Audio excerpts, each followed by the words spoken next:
وبرکاتہ۔ قرآن پاک، قرآن مجید، وہ کتاب کہ جس کو ہم لوگ بہت عزت دیتے ہیں، اور ہم عزت دینا کیا سمجھتے ہیں کہ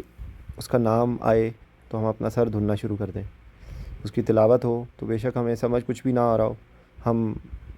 کوئی خواتین ہیں تو وہ اپنے سر پہ دوپٹہ لے لیں اور ہم لوگ مؤدب ہو کے بیٹھ جائیں، اور وہ ادب کیا ہو، وہ ادب میکسیمم یہ ہو کہ ہم بس خاموشی سے بیٹھ کے اس کو سننا شروع کر دیں، لیکن ہمیں بے شک اس کو سمجھ آ رہا ہو یا نہ آ رہا ہو۔ رمضان آئے تو سارے لوگ مٹی جھاڑیں غلافوں پر سے، اور قرآن پاک جو سارا سال جو ہے وہ ادب کے آئینے میں بہت زبردست طریقے سے ایک کسی الماری کے اوپر پڑا ہوا ہے، اور اس کے اوپر بہت خوبصورت قسم کا غلاف چڑھا ہوا ہے، اور یہ اس کی ادب ہے کہ ہم نے اس کو اتنا اونچا رکھ دیا کہ سیڑھی لگا کر، بلکہ کیا میں اس کو کہوں گا کہ لفٹ پہ بیٹھ کے ہم جا رہے ہیں قرآن پاک تک۔ تو یہ ذرا بیٹھ کے سوچیں کہ کیا قرآن پاک یہ ہے، کیا قرآن پاک کا یہ عزت ہے کہ جب کوئی ہمارا اپنا یا کوئی آس پاس کوئی ہمارا فوت ہو جائے تو وہاں بیٹھ کے ہم قرآن پاک کا سپارہ لیں اور ہم پڑھنا شروع کر دیں، یا ہماری کوئی بہنیں بیٹیاں مائیں کی شادی ہو رہی ہو تو ہم اس کو بہت خوبصورت غلاف میں لپیٹ کے ہم سمجھے کہ ہم اس کی اوڑ میں اس کو جو ہے وہ اس کو رخصت کر رہے ہیں، یا جو ہے وہ کوئی جو ساری رسومات ہیں کہ جو یہ 40واں ہو رہا ہے اور یہ 10ویں ہو رہی ہے اور 30واں ہو رہا ہے اور برسی ہو رہی ہے، اور اس میں جناب سارے مسجد کے بچوں کو بلا کے وہاں پہ دے مار سے 4.5 قرآن پاک کے ختم ہو رہے ہیں جناب، اور وہ جو کیا کہا جاتا ہے کہ وہ ختم ہی ہو جاتا ہے کہ قرآن جس طرح رمضان ختم ہوتا ہے تو قرآن پاک کا ختم نہیں ہوتا، نعوذ باللہ، ہم قرآن کو ختم کر کے واپس رکھ دیتے ہیں کہ جو ہے وہ اگلے سال پھر ملیں گے۔ تو قرآن یہ نہیں ہے، قرآن ہماری زندگی کا مینول ہے، قرآن ہماری زندگی کا وہ رہنمائی ہے کہ جس سے ہم اپنی زندگی کے جو کرنے کے کام ہیں اور جو نہ کرنے کے کام ہیں، جب ہم ایسے جیسے ایک ڈاکٹر جو ہے وہ ایک کسی چیز کی جسم میں کمی ہو جائے تو وہ یہ کہے گا کہ بھئی آپ یہ فلانی غذا کھائیں، یا آپ فلانی دوا کھائیں، یا یہ وائٹامن کھائیں، اور جی آپ یہ آپ کو شوگر ہو گئی ہے تو جی آپ چینی نہ کھائیں، اور آپ یہ چیز کھائیں، اور آپ پروٹینز کھائیں، اور آپ جو بھی اس قسم کے معاملات، کیونکہ اسی طریقے سے کہ جس طریقے سے ایک ہمارا جسم ہے اور ایک ہمارے جسم کی ضروریات ہیں، وہ اس میں ہماری چاہے وہ غذا ہے، چاہے وہ ہماری ایموشنل ضروریات ہیں، جو ہماری خواہشات ہیں، وہ ساری چیزیں، اور ایک وہ ہماری وہ چیز ہے جو ہماری روح ہے، اور وہ روح جو ہے اس کا تعلق جو ہے وہ ڈائریکٹلی جو ہے وہ اللہ کی ذات سے۔ ہم لوگ اس وقت ہمارے سامنے ہماری نبی صلی اللہ علیہ وسلم کی ذات نہیں ہے، اس وقت ہم نے جو ہے وہ صحابہ کرام کو نہیں دیکھا، ہم نے اللہ کی ذات کو نہیں دیکھا، ہم نے جنت کو نہیں دیکھا، ہم نے دوزخ کو نہیں دیکھا، ہمیں میدان حشر کو ہم نے نہیں دیکھا، ہمیں نہیں پتہ کہ قیامت کیسے ہونی ہے۔ وہ اس چیز کا جو چیز کہ جس نے ہمارے اندر وہ صلاحیت پیدا کرنی ہے کہ ہمیں بن دیکھے ہم ان تمام چیزوں پر ایمان لائیں، کہ ہمیں پتہ ہو کہ جنت حق ہے، دوزخ حق ہے، یوم الدین ہے، یوم التغابن ہے، قیامت کا دن ہے، جو سارا کچھ جو ہمارے اعمال ہیں اس کے اندر جو جس چیز نے ہمیں اس کے اندر ایک روح دے کے رکھنی ہے وہ قرآن پاک ہے۔ جب تک ہم اپنے آپ کو قرآن پاک سے نہیں جوڑیں گے، اور پھر قرآن پاک کا نیکسٹ اسٹیپ جو ہے وہ ہمارے نبی صلی اللہ علیہ وسلم کی زندگی آئے گا آٹومیٹیکلی، کیونکہ قرآن پاک کی جو تشریح ہے وہ ہمارے نبی صلی اللہ علیہ وسلم کی زندگی ہے۔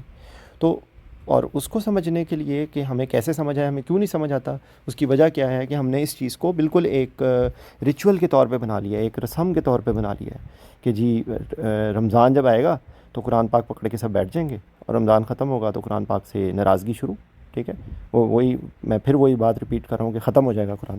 نعوذ باللہ، ٹھیک ہے۔ حالانکہ یہ رمضان تو ایک ریفریشر ہے، جس طرح کوئی ایک بندہ کوئی جا کے کوئی بھی کسی بھی سبجیکٹ کا کوئی اس کو ریفریشر کورس ہوتے ہیں، آرمی کے لوگ ہیں، یا ہمارے سویلینز ہیں، یا ہم لوگ جو پڑھائی کر رہے ہوتے ہیں، یا ہم لوگ کوئی جاب کر رہے ہوتے ہیں، ہر شعبے کا ایک ریفریشر کا مہینہ ہوتا ہے یا ریفریشر کورس ہوتا ہے۔ تو رمضان اس چیز کا ریفریشر کورس ہے کہ پورا سال ہم نے کیسے گزارنا ہے، ہم نے اپنی زندگی کو حلال اور حرام کی قید میں کس طریقے سے رکھنا ہے، کہ جب ہم اللہ کے حکم سے حلال چیز سے رک سکتے ہیں تو پورا سال ہم حرام سے کیوں نہیں رک سکتے؟ جو اگر ہم اس مہینے میں قرآن پاک کی تلاوت اور قرآن پاک کے ساتھ دوستی کر سکتے ہیں تو ہماری یہ دوستی صرف یکم شوال کا چاند نکلنے تک کیوں ہوتی ہے؟ تو یہ ایک سوال ہے، اور اس سوال کا جواب آپ سب لوگ بیٹھ کے سوچیں، اور اس سوال کا جواب ہر انسان اپنے گریبان میں جھانکے، ٹھیک ہے. اور اس کے بعد جو ہے کہ اب اس کو ہم نے اس مسئلے کو حل کیسے کرنا ہے، اور اس کے لیے جو سب سے بڑی ایک چیز یہ ہے کہ ہمیں قرآن پاک کی زبان سمجھنی آتی. اس قرآن پاک کو زبان سمجھنے کے لیے ہمیں قرآن پاک کے بارے میں اسی طریقے سے چلنا پڑے گا کہ جس طریقے سے ایک 5ویں کلاس میں، 6ٹھی کلاس میں، یا بالکل اس سے بھی میں پیچھے چلا جاؤں گا کہ جب بچہ اسکول جاتا ہے تو اس کو پینسل پکڑنی بھی نہیں آتی، تو وہ اس کے لیے اس کو پینسل پکڑنا بھی بہت مشکل کام ہوتا ہے، ٹھیک ہے. اور جو ایون وہ تو بچے کو تو شاید سمجھ آ رہا ہوتا ہے یا نہیں آ رہا ہوتا، لیکن سائڈ والے بھی کہہ رہے ہوتے ہیں کہ یہ کیسے کرے گا، ٹھیک ہے. لیکن آہستہ آہستہ وہی بچہ جو ہے وہ کبھی ایک ڈاکٹر بن جائے گا، کبھی ایک انجینئر بن جائے گا، دنیا کے وہ سارے کام کر رہا ہوگا. تو اسی طریقے سے ہمیں زبان جب سکھائی جاتی ہے تو ہمیں سب سے پہلے اس کے حروف تہجی سکھائے جاتے ہیں، الفابیٹس. پھر الفابیٹس سے کیا ہوتا ہے، اے فار ایپل، بی فار بال، یا الف با تا. پھر اس کے بعد اسی کو کے اگلے اسٹیپ میں کیا ہوتا ہے کہ ان الفابیٹ سے مل کے لفظ کیسے بنتا ہے، ان لفظ سے مل کے جملے کیسے بنتے ہیں، ان جملے کے اندر بنانے کے لیے کیا ہوتا ہے کہ میں آپ سے بات کر رہا ہوں تو میں، آپ، وہ، تم، تمہارا، اس کا، اوپر، نیچے، دائیں، بائیں، ٹھیک ہے، قریب، دور. یہ الفاظ جو ہوتے ہیں یہ ہماری جملے کی کنسٹرکشن میں سب سے پہلے ہوتے ہیں. بالکل یہی رول ہم نے عربی زبان پہ ادا کرنا ہے، ٹھیک ہے. اور اس کی اتنی گرامر کو سیکھنا ہے کیونکہ اچھا اب اس کے اندر ایک لیول آتا ہے، وہ لیول یہ ہوتا ہے کہ جس کے اندر آپ کو اتنا سمجھ آنا شروع ہو جائے کہ یہ چیز یہ ہے، یہ چیز یہ ہے. اور اس کے اگلا لیول کیا ہے کہ جملے کی کنسٹرکشن، ایک ایک چیز کہ کہاں پر زیر زبر پیش آ رہا ہے تو وہ زیر زبر پیش کیسے آ رہا ہے. یہ جو چیز ہے اس کے اندر کے لیے بہت وقت چاہیے، اور اس کے لیے جو ہے وہ ایک پوری ترتیب چاہیے. اور وہ کیا کہتے ہیں کہ جتنا گڑ ڈالیں گے اتنا میٹھا ہوگا. اسی طریقے سے ہم قرآن کی زبان اور قرآن کی چیزوں کو سمجھنے کے لیے جتنا اپنا وقت انویسٹ کریں گے، جتنا ہم اس کے اندر یا چلیں گے، اتنا زیادہ ہمیں چیزوں کو ایکسپرٹ لیول تک پہنچیں گے. تو میں یہ سمجھتا ہوں کہ اگر ہمیں قرآن کی لینگویج سمجھ آئے گی تو ہمیں قرآن پاک سمجھ آنا شروع ہوگا. تو یہی میری آپ سب لوگوں سے گزارش ہے کہ قرآن کی لینگویج کو سمجھنے کی کوشش کریں، اور قرآن کی لینگویج کو سمجھنے کے لیے جو بیسک جو رولز ہیں ان کے اوپر عمل کریں. اور وہ بیسک رول یہ ہیں کہ اتنی ہمیں گرامر اور اتنی ہمیں یہ چیز پتہ چلے کہ جس سے ہمیں عربی زبان کی کنسٹرکشن سمجھ آنی شروع ہو. اور اس میں یہ کہ جو ہم بہت سارے لوگ ایسے ہیں کہ جو قرآن کا ترجمہ پڑھتے ہیں، تو ایکچولی یہ پہلا اسٹیپ ہے، بالکل پہلا اسٹیپ ہے. لیکن اور پھر اس میں کیا ہوتا ہے، یہاں پہ میں آ کے ایک اپنی رائے پیش کرنا چاہوں گا، ہو سکتا ہے کہ اس سے لوگ ایگری کریں اور کچھ نہ کریں. وہ یہ ہے کہ دیکھیں ترجمہ جو ہے وہ مختلف، کیونکہ ترجمہ کبھی بھی کسی زبان کا 100% ریپلیسمنٹ نہیں ہوتا. میں آپ کو آپ کہوں، میں آپ کو تم کہوں، میں آپ کو تو کہوں اب یہ کیونکہ ہم اہل زبان ہیں تو ہمیں سمجھ آ جائے گا کہ کوئی بندہ آپ کہہ رہا ہے، خاطب کر رہا ہے تو اس کا کیا مطلب ہے کہ وہ بہت عزت دے رہا ہے. تم کہہ رہا ہے تو اس کا مطلب ہے وہ تھوڑا سا ایک فرینکنس کے انداز میں بول رہا ہے. اور تو جو ہے یا تو وہ بہت زیادہ فرینکنس ہے یا وہ بدتمیزی کے زمرے میں آئے گا. اس کی انگلش میں کیا ٹرانسلیشن ہوگی؟ یو. تو مجھے بتائیے کہ اگر کسی نے آپ، تم اور تو کو انگلش میں ٹرانسلیٹ کر دیا یو میں، تو کیا مجھے بتائیں کہ وہ یہ سمجھ آ سکتے کہ کسی کو کہ یہ اس کا مطلب کیا ہے، یہ اس کا مقصد کیا ہے؟ تو یہ چیز آپ لوگوں کو سوچنا چاہیے کہ میں آپ لوگوں کو یہ پیغام دوں گا کہ ایک چیز ہے کہ ترجمہ پڑھنا، اور ایک چیز ہے ترجمے کو سمجھنا. ایک چیز ہے ترجمہ پڑھنا اور ایک چیز ہے ترجمے کو سمجھنا. تو یہ چیز کے لیے ہمیں تھوڑی سی گرامر سیکھنی چاہیے، اور اس کے بعد آہستہ آہستہ جو ایکسپرٹ لیول تک کی بھی چیزیں آئیں گی، ٹھیک ہے. کیونکہ اس کے اندر جو مشکلات سب سے زیادہ آتی ہیں وہ یہ آتی ہیں کہ ایک لیول تک تو چیز ہمیں سمجھ آ جاتی ہے اس کے بعد جو جس طرح گاڑی جو ہے پہلے دوسرے گیئر میں ہوتی ہے اور اس کے بعد 5ویں گیئر میں ہوتی ہے، تو جب زیادہ ایکسپرٹ لیول پہ آئے گا تو ظاہر بات ہے اس کے لیے زیادہ دماغ لگے گا. تو اگر ہم اس لیول تک بھی پہنچیں کہ ہمیں بیسک جو ہے وہ اس کے ضمائر پتہ چلنے شروع ہو جائیں کہ کہاں پر میں، تم، ہمارا، اس کا کی بات ہو رہی ہے. اس کے بعد جو قرآن پاک کے اندر بار بار الفاظ آ رہے ہیں، فریکوینٹ الفاظ آ رہے ہیں، ان کے بارے میں ہم دیکھیں، ٹھیک ہے. اور اس کے بعد جو تیسری چیز کیا ہوگی کہ ہمیں ایٹ لیسٹ روٹ ورڈ پتہ چل جائے کہ بھائی اس کے اندر روٹ ورڈ کیا ہے. جیسے میں آپ کو یہ ایک ایپ ہے، اس طرح کی بہت ساری ایپ اور بہت ساری چیزیں موجود ہیں یہاں پہ. میں کیونکہ قرآن پاک کا جب ہم پڑھتے ہیں تو سب سے پہلے کیا آتا ہے کہ فَإِذَا قَرَأْتَ الْقُرْآنَ فَاسْتَعِذْ بِاللَّهِ. تو میں اس لفظ کی ایگزامپل دے کے میں آپ کو سمجھاؤں گا کہ اب آئین پہ آئے، اور آئین کے بعد ہم آئین و زال، یہ جو اس کا روٹ ورڈ ہے اعوذ کا. تو یہاں پر میں اس کی ایگزامپل دے کے میں آپ کو بتانا چاہوں گا کہ اس پہ یہ دیکھیں یہ آ گیا آئین و زال. تو یہ قرآن پاک کے اندر اس روٹ ورڈ کے جتنے الفاظ ہیں وہ یہاں پر موجود آ گئے ہیں، ٹھیک ہے. اویزوہا ہے، اعوذ ہے، معاذ ہے، وستعذ ہے. تو اس سے آپ کو ایک آئیڈیا ہو جائے گا کہ بھائی قرآن پاک میں عین واو زال کے روٹ ورڈ یہ ہیں. اب اس کی تھوڑے سے مطلب تبدیل ہوتے جائیں گے، لیکن بیسک چیز کہیں نہ کہیں سے پناہ کی آئے گی. کہیں پہ پناہ مانگی جا رہی ہے، کہیں پہ پناہ مانگ لی گئی ہے. کہاں پر کہیں پہ پناہ گاہ کا ذکر آ رہا ہے، کہیں پر فعل امر کے طور پہ، یعنی کہ ایک ایڈوائز کے طور پہ، ایک حکم کے طور پہ، ایک مشورے کے طور پہ آ رہا ہے کہ بھائی فَإِذَا قَرَأْتَ الْقُرْآنَ فَاسْتَعِذْ بِاللَّهِ. ٹھیک ہے. اسی طریقے سے یہاں پر جو آتا ہے کہ وہ جب حضرت مریم کے بارے میں آتا ہے کہ وہ ان کو کسی کی پناہ میں دے رہے ہیں، تو یوزوہا ہے کہ ان کو وہ پناہ دے رہے ہیں. تو یہ میں آپ کو ایک ایگزامپل دے رہا ہوں کہ اس طریقے سے اگر ہم قرآن پاک کو سمجھیں کہ ایٹ لیسٹ پہلے، میں یہ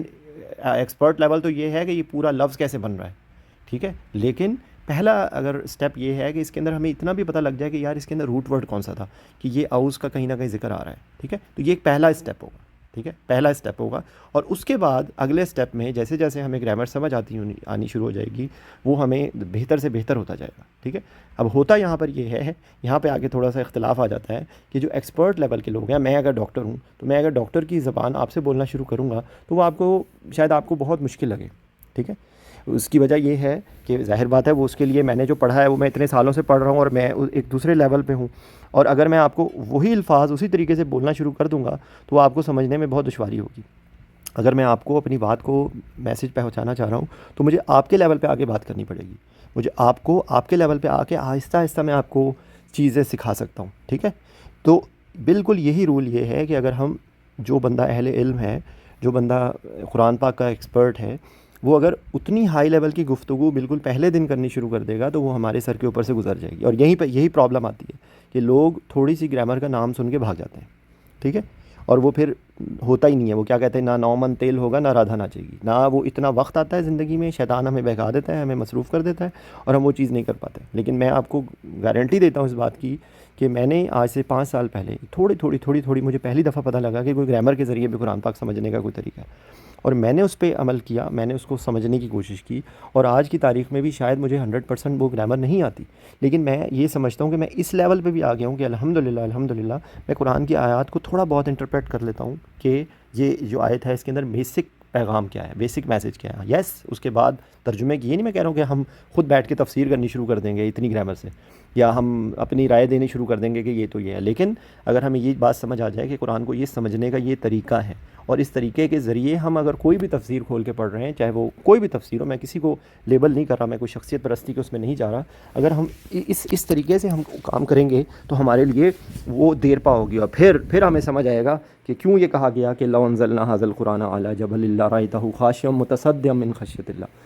وتلک الامثال نضربها للناس لعلهم یتفکرون. تب ہمیں یہ بات پتہ چلے گی کہ قرآن پاک ہم ویسے خود پڑھتے ہیں تو ہمارے دل پہ کوئی اثر نہیں ہو رہا ہوتا، اور جب کہ جو اہل عرب جب اس چیز کو سمجھ کے پڑھ رہے ہوتے ہیں، کہ جب ان کو وہ بات سمجھ آ رہی ہو تو ان کی آنکھوں میں آنسو آ جاتے ہیں، اور ہمارے دل پر وہ اثر نہیں کر رہا ہوتا. اور اس کی ریزن یہی ہوتی ہے کہ ہمیں وہ سمجھ ہی نہیں آ رہا ہوتا. تو یہ میری آپ سے گزارش ہے کہ قرآن سے دوستی کریں.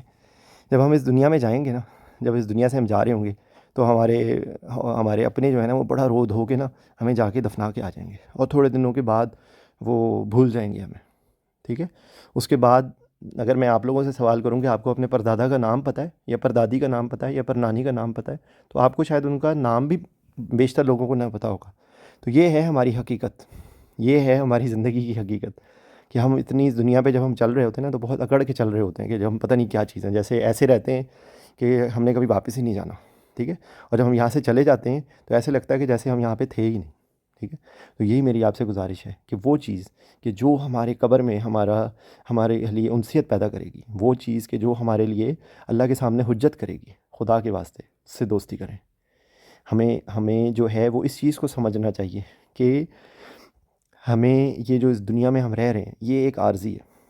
ٹھیک ہے. اور یہ عارضی میں آپ کو کیونکہ دیکھیں میں ڈاکٹر ہوں تو میں آپ کو شاید تھوڑی سی دنیاوی طور پہ میں بات بتا رہا ہوں کہ یاد رکھیں کہ میں اینستھیٹسٹ ہوں. تو میں اینستھیزیا دیتے ہوئے یقین کیجئے ایسے لگتا ہے کہ جیسے ہم جب بے ہوش کر دیتے ہیں مریض کو تو اللہ کے بعد وہ جو جان ہے وہ میرے ہاتھ میں ہے. ٹھیک ہے. اور میری ذرا سی غلطی مریض کی جان لے سکتی ہے. ٹھیک ہے.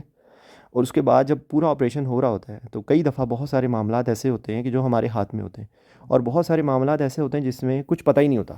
کوئی دوائی دی ہے، 1000 لوگوں کو دی ہے، کچھ نہیں ہوا، 1000 میں ایک میں بندے کو دیا اور اس کو ریئیکشن ہو گیا، ٹھیک ہے، اور باہر خبر یہ آتی ہے کہ ڈاکٹر کی مبینہ غفلت سے مریض بھڑک گیا، حالانکہ ایسا نہیں ہوتا، وہ ایک ریئر سی چیز ہوتی ہے جس کی وجہ سے وہ پرابلم ہو جاتی ہے، ٹھیک ہے، یا آپریشن کے اندر کوئی ایسی پیچیدگی ہو جاتی ہے کہ جس کی وجہ سے وہ بلیڈنگ ہوتی ہے یا کوئی بھی ایسا معاملہ ہو جاتا ہے کہ مریض کی جان چلی جاتی ہے، ٹھیک ہے، اس ٹائم پر سائنٹیفکلی تو ہم کہتے ہیں کہ جی فلانا ہو گیا، جی ڈھمکانا ہو گیا، جی یہ تو ریئر سی چیز ہو گئی، لیکن ایکچولی ریئلٹی کیا ہوتی ہے کہ وہاں پہ آ کے ہماری بے بسی سٹارٹ ہوتی ہے، ٹھیک ہے، کہ اللہ جو ہے وہ ہمیں یہ دکھاتا ہے کہ بیٹا تم بہت بڑی چیز بن گئے ہو نا، میں نے اگر کسی انسان کی روح قبض کرنی ہے تو تم پوری دنیا بھی مل کے اس کو نہیں بچا سکتی۔ تو یہ چیز کو یاد رکھیں بات کہ ہم لوگوں نے اپنے آپ کو دوسرے مذاہب کی طرح بالکل جس کو کیا کہتے ہیں گگو گھوڑا نہیں بنانا۔ ہمارا دین جو ہے وہ ہمیں بہت سارے معاملات میں تفکر کرنے کو کہتا ہے، تدبر کرنے کو کہتا ہے، سوچنے کو کہتا ہے کہ تمہیں نظر نہیں آ رہا، تمہاری عقل کام نہیں کر رہی ہے۔ پورا قرآن آپ دیکھ لیں، کیا انسان اللہ جو ہے وہ ہمیں چیلنج کر رہا ہوتا ہے کہ دیکھو تمہیں نظر نہیں آ رہا۔ اور ہاں، یہ ایک ایمان کا حصہ ہے کہ جہاں پر ہماری عقل ختم ہو جائے وہاں پر بھی ہم یہ کہیں کہ سمعنا و اطعنا، یہ ہے ہماری زندگی کا اصل، ٹھیک ہے۔ تو یہ پوری جو میری گفتگو کی تمہید تھی وہ میرا مقصد یہ ہے کہ دیکھیں خدا کے واسطے اپنے آپ کو اللہ سے جوڑیں، اپنے آپ کو اللہ کے رسول صلی اللہ علیہ وسلم سے جوڑیں، اور یہ قرآن اور اللہ اس کی قرآن کی جو تفسیر ہے، جو ہماری زندگی، ہمارے نبی صلی اللہ علیہ وسلم کی زندگی ہے، وہ قرآن کی ایکسپلینیشن ہے بہت سارے معاملات میں، ٹھیک ہے۔ تو اپنے آپ کو اللہ اور اللہ کے رسول سے اور اللہ کے رسول کا جو پیغام ہے اس سے جوڑیں، تاکہ ہم لوگ جس طرح کیا ہم کہتے ہیں کہ ہم اس دنیا میں اپنے آپ کو ایک دوسرے کے ساتھ انجوائے کر کے خوش ہوتے ہیں، اسی طریقے سے ہم اپنی زندگی کو اللہ کے سامنے ایسا بنائیں کہ جب ہم اللہ کے سامنے جائیں تو وہاں پر ہم اللہ کی رضا حاصل کریں اور ہمارا مال نامہ جو ہے وہ دائیں ہاتھ میں دیا جائے، اور ہم بھی جو ہے نا وہ خوشی کے عالم میں خالدین فیہا، جہاں پر ہمیشہ ہمیشہ ہم نے رہنا ہے، وہاں کی زندگی میں ہم اصحاب الجنہ بنیں۔ السلام علیکم ورحمۃ اللہ وبرکاتہ۔